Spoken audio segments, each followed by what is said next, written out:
Artificial intelligence is a general purpose technology, like fire, like the internet, like the printing press. 2024 will be one of the most painful years in that regard because we're facing things that we have to change. The next 10 years will bring more change than the previous 100 years. Artificial intelligence, quantum computing, nuclear fusion, genetic engineering, synthetic biology, geoengineering. And whoever is in charge of just one of those could potentially run the world. In technology, we have 4 major shifts: information technology, biotechnology, energy and climate technology, and artificial intelligence technology. That's all happening at the same time. That's why I say science fiction is becoming science fact. We're not talking about 10 years. This is happening right here, right now. It's making things possible that used to be impossible. In fact, you should strike the word impossible from your vocabulary. Very important when we think about the future is to understand why we're doing this, which way we're going. To actually understand where things are going, that's a really important thing, because today a lot of people are worried about the future. A lot of people are sitting here today saying the doors are closing for humanity. Wars, geopolitics, bad leadership, climate change. I mean, the list's getting longer every day. If I speak to my children about the good future, they're 28 and 35, they say, what do you mean good future? There's no such thing. Good future? No, bad future. Did you know in America, 72% of Americans think that artificial intelligence will bring the end of humanity. In Europe, about 50% of people that are around 30 years old, they say they won't have kids because the future is bad. Can you imagine? You won't have kids because the future is bad. That's not a very good outlook. So I really think that as we're looking at the future, what's happening today, this is a painful moment when new doors are opening, not closing. And you may know, for example, if you've ever been to therapy with your husband or your wife or your kids, when a door opens for something new, it's a painful moment because you realize you have to make changes or it will crash. So now we're here looking at old conflicts, Russia, Ukraine, Israel, Hamas, Palestine. These are not born last year, these conflicts, right? The doors are seemingly closed, but I think the doors are opening to resolutions. And it's going to be painful. It is painful. 2024 will be one of the most painful years in that regard because we're facing things that we have to change. Climate change is now at emergency level. And if you live in the UK, you know what Extinction Rebellion does, spraying cars and blocking roads. You ain't seen nothing yet, as the song goes, right? We're going to a place where climate change is becoming a major, major thing and also impacting our policy. There's 3 waves coming that we think are kind of often bad. But as we put them together, you can also safely say there are tremendous opportunities. I mean, we're going to reboot our economies from the fossil fuel economy to the green economy. The World Economic Forum says 100 million new jobs in the green economy. And what does the green economy actually do? It uses technology and, of course, policy, right, to change things. Artificial intelligence, yes, of course it will have impact on our work, on our jobs, on everything. But it's like a power tool.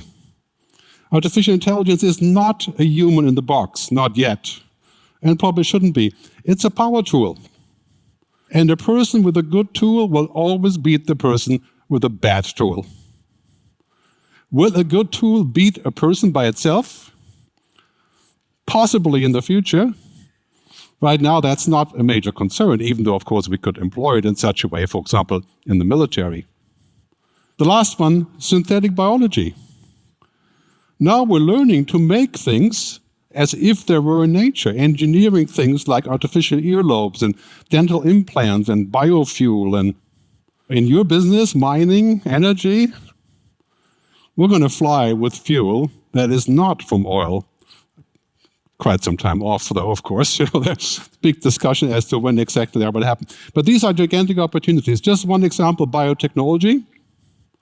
I'm sure you're familiar with that as you're researching it. A huge amount of change that's coming by essentially saying, okay, we're going to have a redesign of existing systems that are in nature that we now re-engineer to work in processes. So that goes for a lot of examples. For example, biofuel, which right now biofuel is less than 1% that's being used.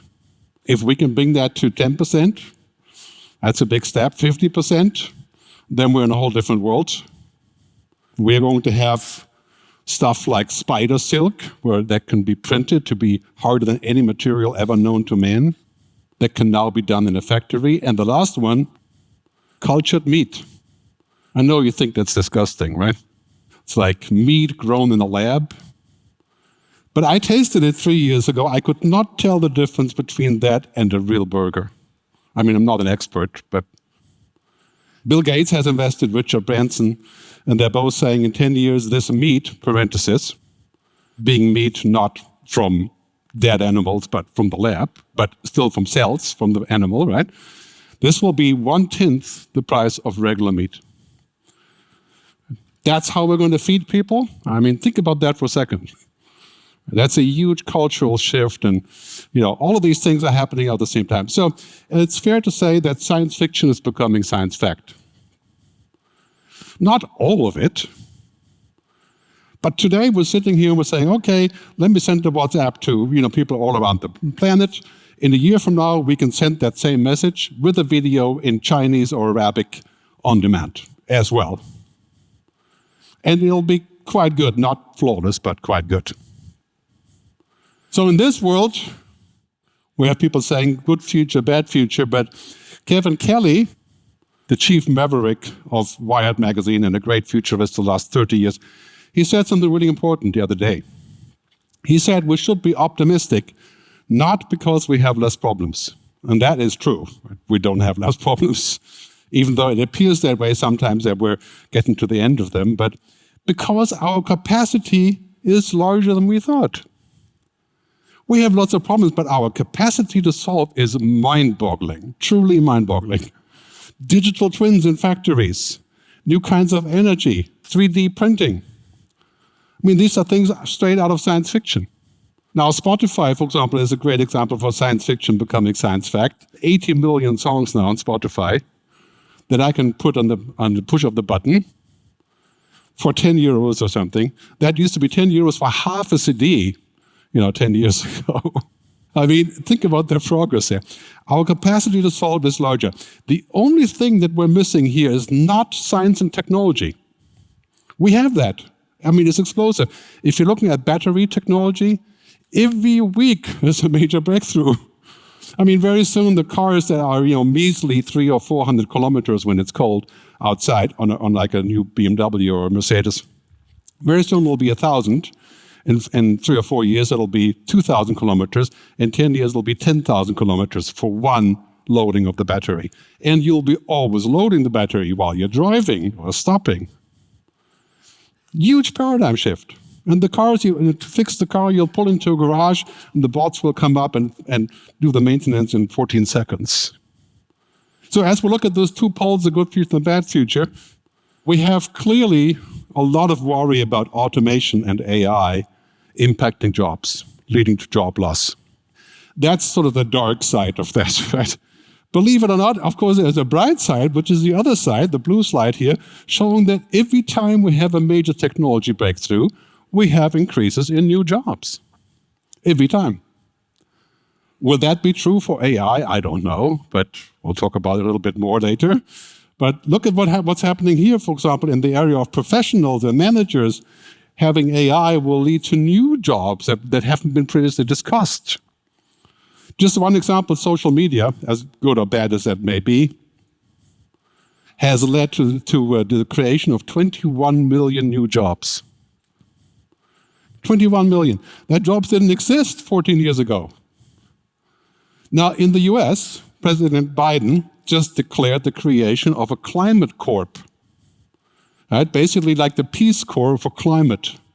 30,000 people will be hired by the government to go out and find ways to fix climate problems and to, figure out where they are and what we can do and so on. Imagine we did that in every city in the world. Rio de Janeiro has a climate corp. So, people that used to be doing it voluntarily, now they get paid by the government. We have tremendous progress. We have this chart, which is the most depressing of my presentation today. This is the ppms, the particles per million in the atmosphere.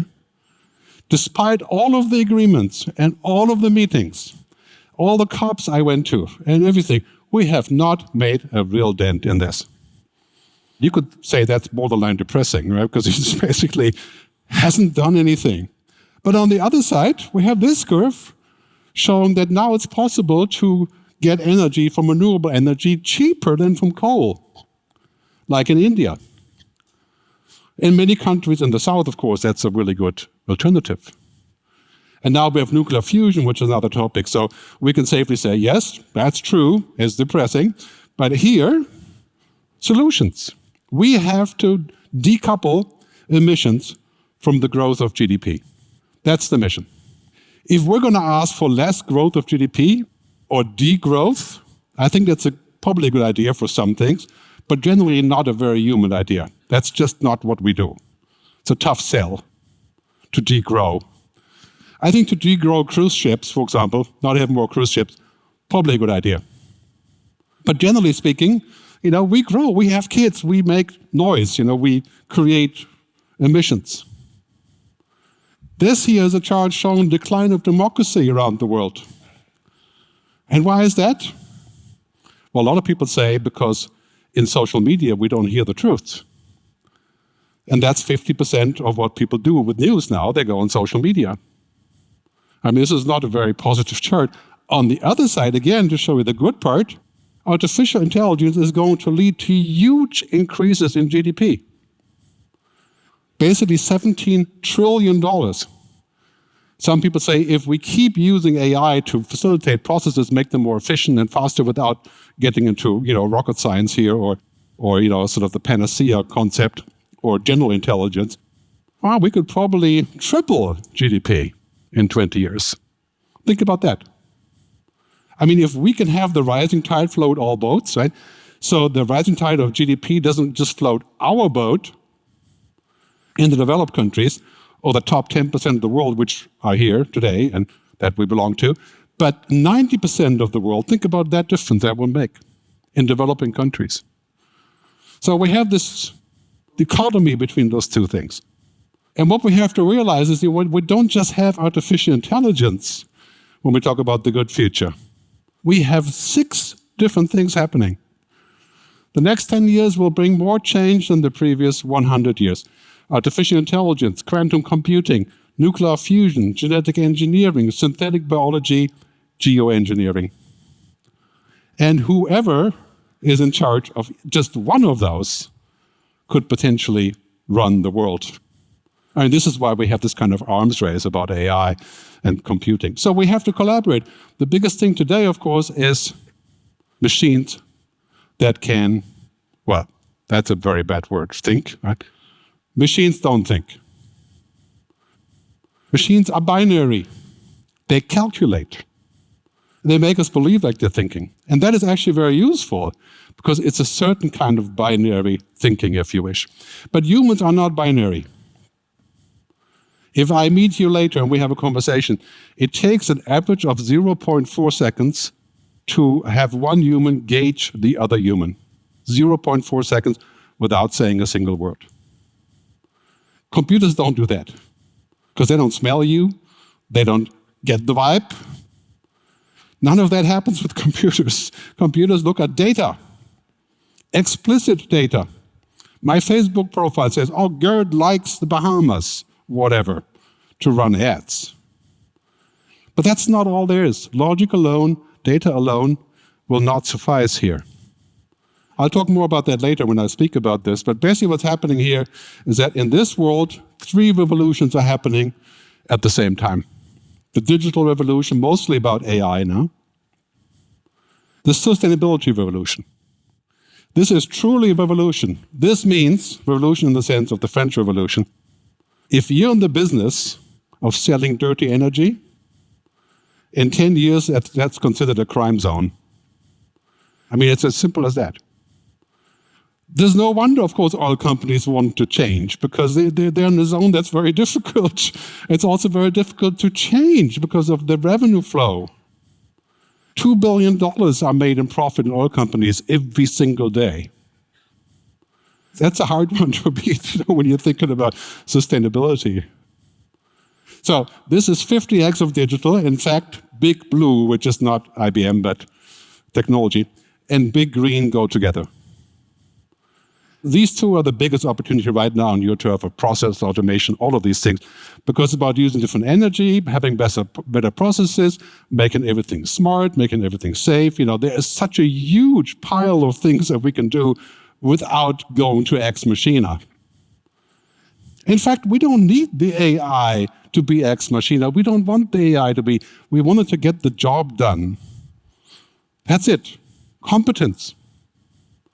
That's what we want. The last one is the purpose revolution. I call this Big Purple. Purpose means that today we have a shift of generations. You can see that in the audience right now. Baby boomers, Gen X, making way for the millennials. Millennials, roughly 25 to 40 kind of time frame, getting into the money from their parents, especially in Asia, and of course the Middle East as well. So money is shifting, and all of a sudden these people are saying, we like money just like my father did, but we want other things. We want purpose, people, planet. We want more than one thing. We're not willing to sacrifice our future because we'll make more money that way. This is different.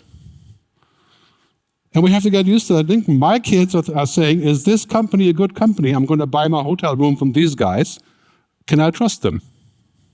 Is it a good company? Right? And this is incredibly difficult because obviously there's a dilemma here. Sometimes you have to forego revenue because if you take the revenue, you'd end up in a place that wouldn't be so good, parenthesis, in terms of your positioning. IBM for a long time decided not to sell face recognition software that they had developed that was working really, really, really, really well. But it was used for autocratic states to chase down dissenters, mostly. That's hardly good relationship with your customer. So what are you going to do about that? Make choices. So anyway, I'll talk more about that in a little while, but what's happening here in technology, we have 4 major shifts that you are in the middle of. Information technology, biotechnology I talked about earlier, energy and climate technology, and artificial intelligence technology. That's all happening at the same time. That's why I say science fiction is becoming science fact. We're not talking about 10 years. This is happening right here, right now. It's making things possible that used to be impossible. In fact, you should strike the word impossible from your vocabulary. In 10 years, in 2030, we will no longer consider anything impossible as far as technology goes. You want to upload your brain to the internet in 2030? Well, you can do that today. It would be complicated.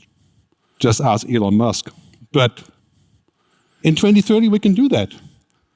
In 2030, the question is no longer if technology can do something, because the answer is yes. The question is, who does it and why? Not if or how. This changes the whole equation of where we are going.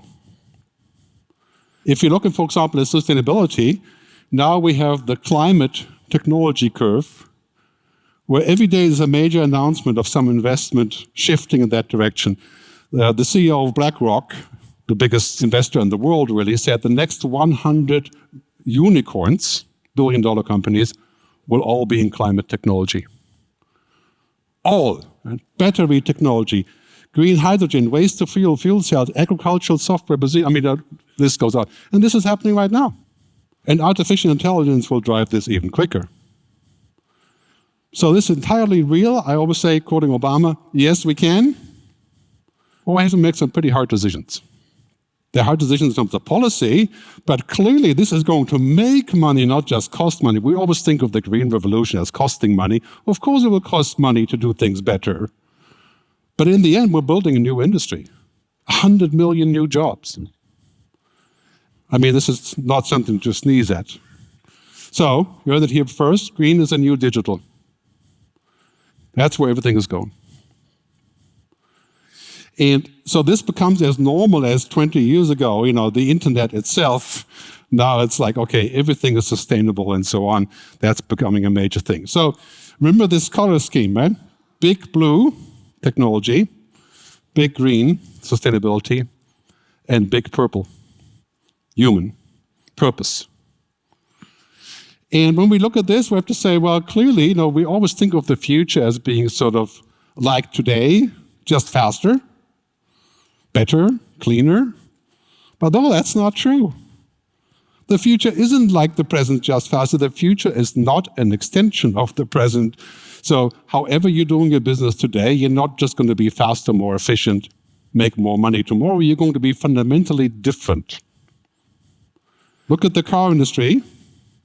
They're going from selling units to selling services and experiences, software. Combustion engines are shrinking, everything else increasing. The music business used to sell records. I used to be in the music business. What do you sell now? Hard to say. Right? The click on Spotify, some sort of cloud happening. You don't sell units anymore. So I think it's safe to say business as usual is dead or dying. And I think it's a good idea. Because business as usual worked when it worked, but it certainly isn't working now. I mean, business as usual means we're going to spend increase huge amount of emissions to be able to do what we want to do, especially in developing countries. I mean, if you're from India or Brazil or South Africa or anywhere in Africa, you say, well, you know what? We have to grow, so here are emissions. That's it. Find a way to convince me not to make emissions because we want to grow. We have to solve this problem. So, even Google, the most successful tech company in the world really, is now under fire because people are saying with artificial intelligence, maybe we don't need search engines. Right? So Gartner is saying that maybe search engine volume will drop. Wired magazine, Google prepares for a future where search isn't king. And here's a company run by the former CEO of Salesforce that makes a customer interaction engine with AI where people don't need to use search anymore. So after 25 years or something, all of a sudden, here's a big incumbent company under fire by a new momentum of technology. So as we move into this future, there's all of these game changers. You're very familiar with them, so I won't go into detail. But here's 4 important points. It's not just automation that's happening here. It's also augmentation, which means enhancing what humans do. It's virtualization, Apple Vision Pro and those things, mind-boggling. That's a little bit nascent for that. The other one, more important, is cognification.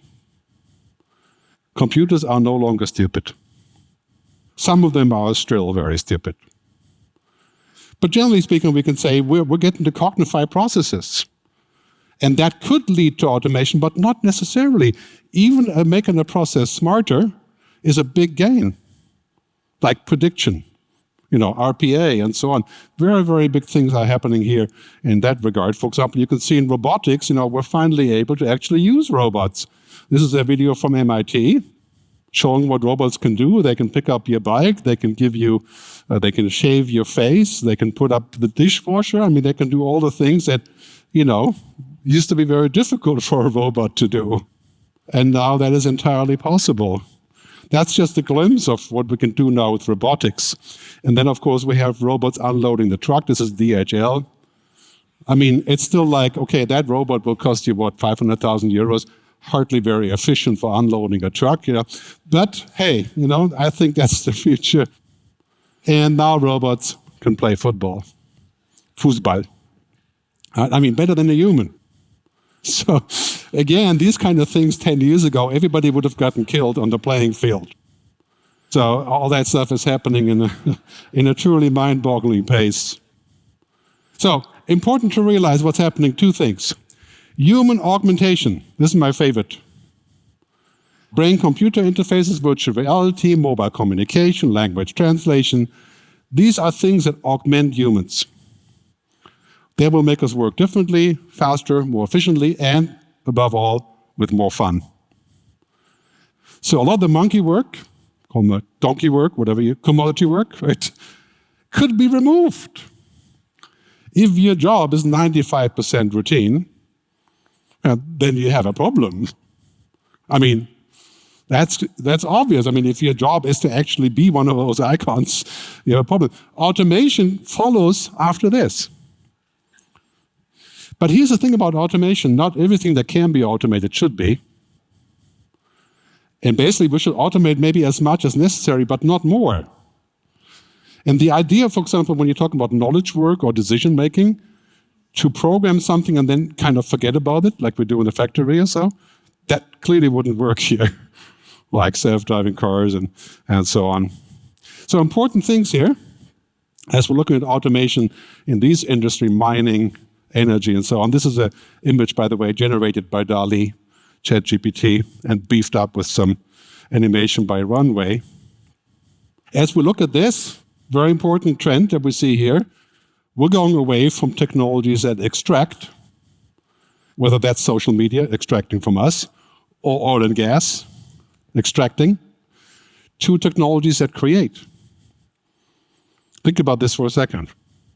There's value in actually making things in different ways, from extraction to creation. That'll be a process roughly till the end of this decade. And you will not recognize the oil and gas and fossil fuel industry by 2030. And that's a good thing, right? I mean, it's a good thing in many ways because there's a new business coming, and that also allows us to become more circular, to give back. Because one thing we haven't done at all, if you remember the last 50 years, we haven't given back. We have extracted. It's like social media, same thing. We extract the data, and then the revenues come in. Facebook made record revenues in the last quarter, Meta. Where does that money go? To 60 top executives and the dividend to the shareholders. It does not go to the journalists that make content. I mean, long story. But anyway, so this is really what's happening here. Let's talk a little bit about humans and machines and where that is going. What we have to be mindful of is that artificial intelligence is a general purpose technology, a GPT, not that GPT, but a general purpose technology. Like fire, like the internet, like the printing press. Took 200 years for the printing press to really spread all over Europe, but changed everything. Changed religion, changed society, changed everything. Every single product will have AI built in, already has. We just don't really see it that way. And everything that we see there becomes something where we can clearly see, okay, really, it's a purpose shift, a platform shift as well. So now the platform of computing is no longer just the cloud and mobile and mainframes and all that stuff that was before. We're going from the typed command line interface to the GUI, browsers and apps, to natural user interfaces, speaking to the computer, connecting directly with language. Think about that interface for automation. Think about that for a second, what that means in terms of what we can do there. The next platform is really this. Here's a video from Sora. Sora is a new AI by OpenAI that makes videos up to 60 seconds based on the text prompt. It's not public yet, but you can watch some of the videos online. And it basically kind of replaces the whole idea of movie making and filmmaking. I mean, at this point, it's funky, but it does work. And then we have other things like this app is now available. Of course, you can talk to customer service representatives and get your tickets changed and all that kind of stuff very easily. So this app with an AI, if it was fed with good data, it could make 50,000 itinerary changes in 12 seconds. Certainly beats regular customer service. And then we have this. AI Pen. It's a standalone device and software platform built from the ground up for AI. Engagement comes through your voice, touch, gesture, the laser ink display. Play the song How Music Makes You Feel Better. Weather, the date, how much protein? These almonds have 15 grams of protein. Well, you get the point, right? So this is a thing called Humane.ai, which is like an AI in a button. And this thing will actually work offline as well. So imagine if you have that and you're in India and you say, okay, who should I vote for next week? Who would give the answer? And how would you know it's true? This is more impressive, is Google's new AI called Amy, that finally gets Google to the medical sector by asking questions that you would ask a doctor. And it's now being tested. It's like a chat with a good doctor without having a doctor and then passing on to a doctor. Very powerful stuff when it's targeted. Sora, just came out a couple of weeks ago, is a great example of what's happening with artificial intelligence. For example, in this video that was put together by Sora, the prompt was, show a monkey that plays chess. And here I have a monkey that plays chess, but note this is what's happening with AI, right?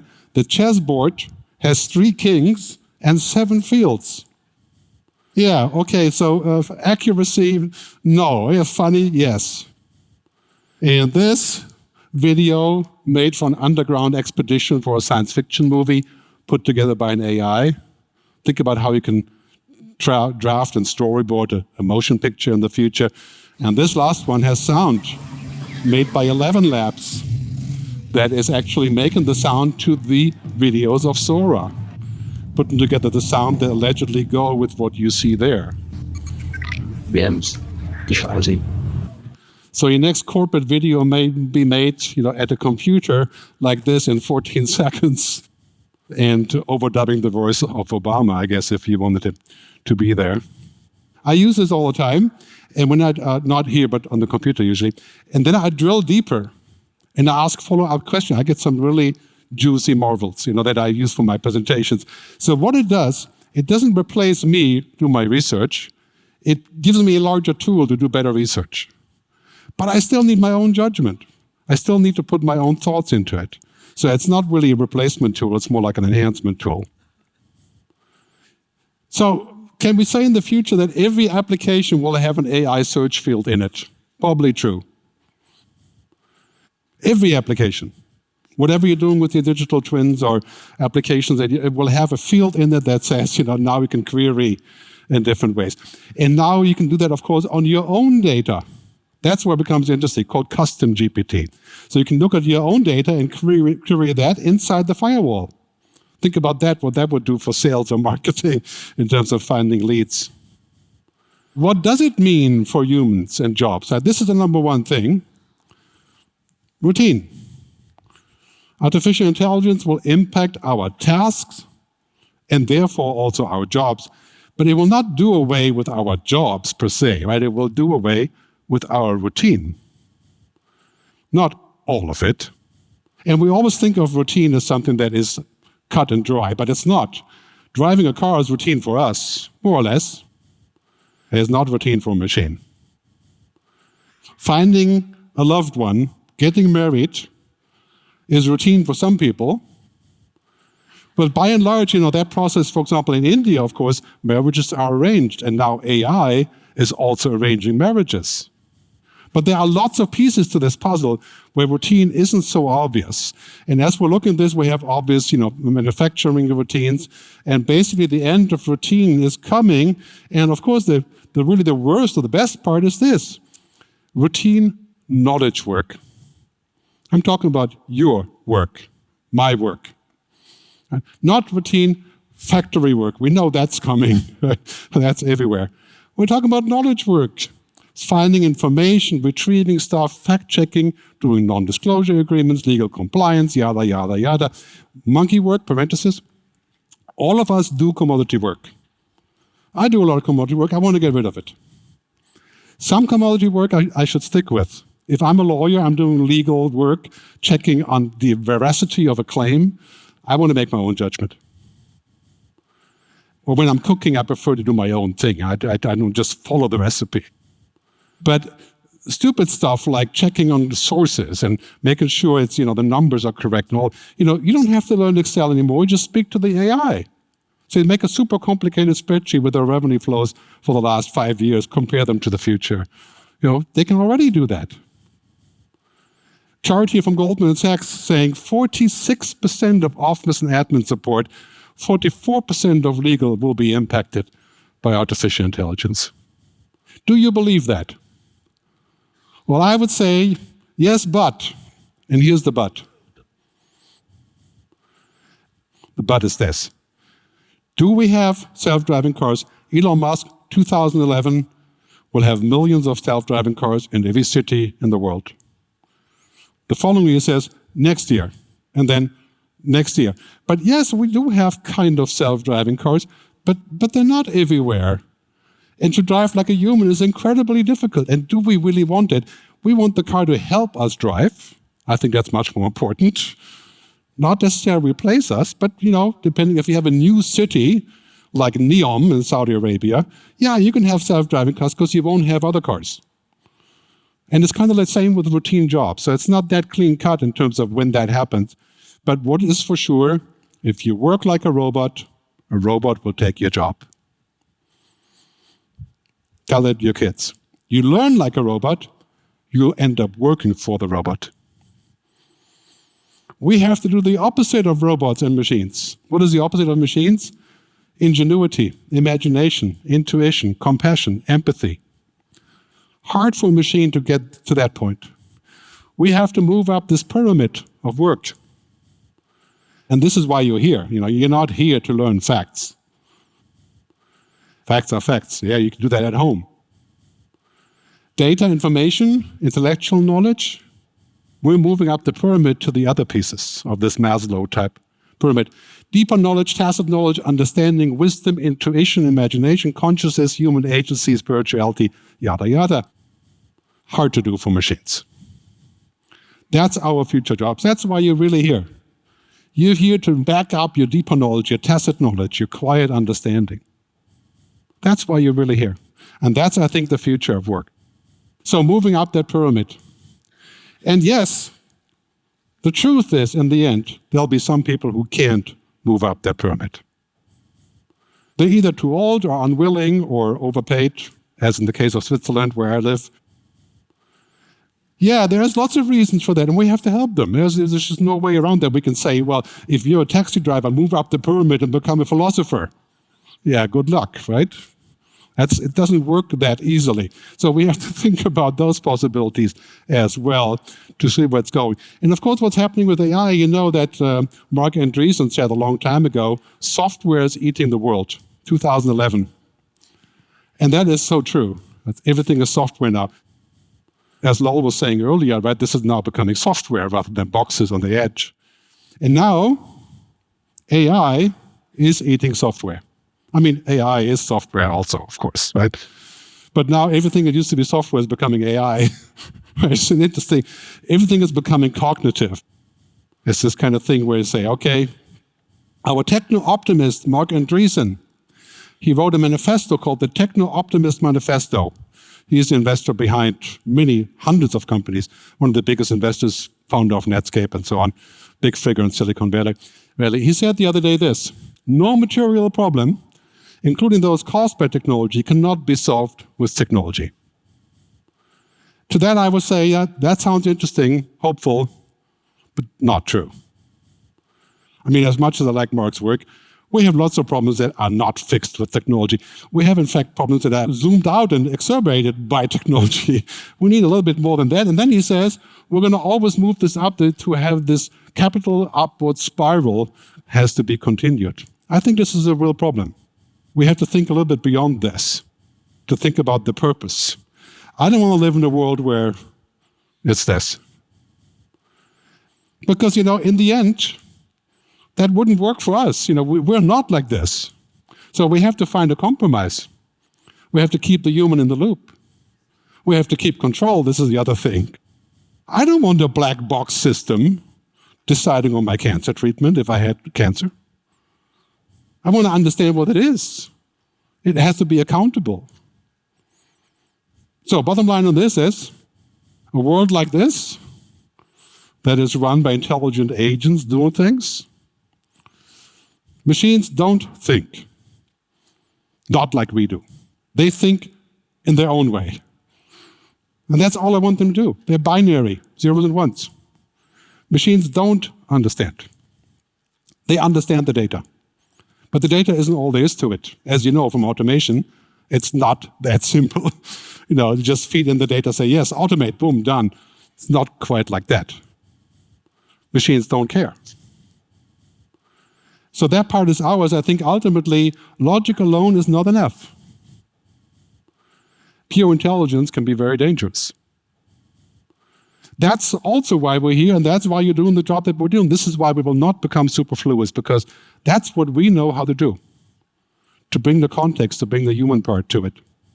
So in this world, we have digital intelligence that's growing. We have human intelligence, and everybody knows that studies intelligence. We have 8 different types of intelligence, humans. Social, cultural, kinesthetic, musical, intellectual. Computers have one kind of intelligence, intellectual, parenthesis, logic. And that will be, or already is, much more potent than us. So a computer can memorize all of Wikipedia. I can ask any question I want. I can't do that. But it has no real understanding of the sense of it, the awareness of it. So it's called the Moravec paradox. Whatever is simple for a computer is hard for a human, and vice versa. And that's being kind of morphed now with AI. But the bottom line really is this in the end. Intelligence is the ability to solve problems. And that's what we need the machine to do. Solve problems. Consciousness is different. Is the ability to feel things. That we don't want the computer to have. Why? We just confuse them. We want the machine to be competent. Conscious, I don't think we should go there. So I think this is a real issue that we have to think about where that's taken us. For example, you can see here on this development, you're doing this every single day, assisted intelligence, automation, augmented intelligence, those are all fairly good things. That's that's what we think about every day. The last one, autonomous intelligence, why in the world would we want that? We don't. We have to think about where that's going. We don't want a company like OpenAI becoming the Tyrell Corporation of 2030. If you watch Blade Runner, the first one, you know what I'm talking about with the Tyrell Corporation, right? The replicants. We're going to need a little bit, this is why the UN is saying we need an agency, an artificial intelligence agency. The first answer of the UN is always to make an agency. But nevertheless, this may be needed. It's hard to figure out this. In the end, it's like this. It could be heaven or it could be hell. And this is something we have to think about when we think about general intelligence. Zuckerberg had to go to Congress to speak about social media. And Senate actually it was. And there was a hearing. And Meta and Facebook is a great example for this ethical struggle. They make a lot of money, but they have lots of issues with ethics, as we know. Right? So what happened in the Senate meeting? Here's a quick scene. There's families of victims here today. Have you apologized to the victims? Would you like to do so now? Well, I'm sorry for the thing to do that. And it's very terrible noise that actually goes through the things that your memory says come. Yeah, needless to say, it's not a very good position to be in. He looked kind of embarrassed, right? To apologize for the flaws of Instagram and social media. But this points towards a future where we have to think about boundless innovation is not just about technology. It also requires boundless humanity. Understanding, context, purpose, design. Not just doing something because it can be done. This is an important question when you think about automation. And of course, really, something we have to keep in mind is, of course, the trust from our customers. What do we do with this? This idea of the trust, the user line that we shouldn't cross, that Meta has definitely crossed, 574 times or something. That is an issue. We have to think about that. Because in the end, here's what's really happening. Technology doesn't have ethics. Yeah, it's a machine, for crying out loud. It knows nothing about beliefs or feelings or standards or any of those things. It doesn't care. It wants to get the job done. It's called alignment problem. If I tell an artificial intelligence to solve climate change, it would immediately say, if it could, kill all humans, problem solved. That's inconvenient for us. It's not enough. And so we got to think about this. Ethics is knowing the difference between what you have a right to do and what is the right thing to do. This is an important distinction that we have to look at every single day when we think about how we can improve our business. Basically, that handshake between humans and machines, that's the mission. Right, is to figure out a good handshake there. The question is not what AI will do to us. The question is, what do we want AI to do for us? That's the question. That's the question we might answer. What's the job for the AI to do? Not how it will destroy us or how we could create damage. Let me summarize. Point number 1, big blue, big green, big purple. That's the future. And you look at this together. You don't just say, well, big blue, we're going to invest a lot in technology, a little bit here because it looks good. And over here, we don't really care about that part because it doesn't make money. That's not how it works. They all belong together. Big blue makes big green possible. And purpose is what drives companies now, especially if you're looking to attract talent. Boundless innovation is together. All of those things together. When you look at the future, don't sit here like this guy. Say, I am afraid of the future. Yeah. You know how many people are afraid of the future? We talked about that earlier. We need to think like this. Gramsci, right? Pessimism of the intellect, optimism of the mind. Heart. We can't look at the news all day long and say, oh my God, it's all going to hell. That's not how we can map out our future. We have to look at this and then say, okay, on the other hand, I have these possibilities. I can do that. I have the choice between the good and the bad future. Every choice we make every day, we make a choice between the bad, the good Düsseldorf of the future, and the bad over here. Our mindset contains our future. You feel negative about the future, you're afraid of the future, that's what you create. It's very important to think about the possibilities and, of course, also the dangers, but to have a good balance there. When we look at things like virtual reality and all these things, we should experiment, explore, engage, like the motto of the day. Keep asking questions. Don't just say, yeah, it's okay, well, tick the box and move on. Ask questions. Is it really going to be good for you? Is it going to be good for the customer? Is it going to be good for everybody else? For people, planet, purpose, and prosperity. The future today is a verb, it's not a noun. It's something that we make. The future isn't made in Silicon Valley, it isn't made in China, and we're not just sitting here and saying, well, wait what those guys will cook up. Engage, explore, evolve. We do that every single day, all of us.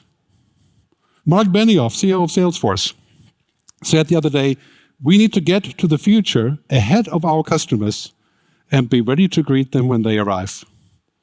That's the mission. Like Kindle and Amazon.